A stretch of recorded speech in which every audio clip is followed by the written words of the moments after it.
Lugi na po ang ilang magsasaka sa San Miguel, Bulacan, kasunod ng pagkatuyo ng ilang taniman doon dulot pa rin po ng El Nino.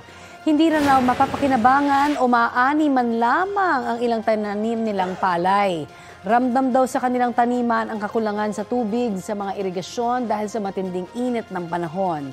Kwento po ng ilang mga magsasaka, naghihintay silang mai-release na insurance para sa kanilang mga lupain na nasira. Problemado pa rin po sila kung papaano mapakabangon sa lugi, lalo't malaking problema po ang supply ng tubig sa kanilang lugar. Pati yung mga lupa ay hindi rin mapapakinabangan dahil bitak-bitak na nga po. Ang gusto lang namin, mabigyan kami ng pansin ng agriculture. Kung paano ang dapat namin gawin din sa aming mga natuyot na palayan. Sana matulungan po kami na yung patubig dito, wag naman pong ganyan. Pagka kailangan namin yung tubig, sana po dumating naman, mabigyan pansin naman itong San Miguel.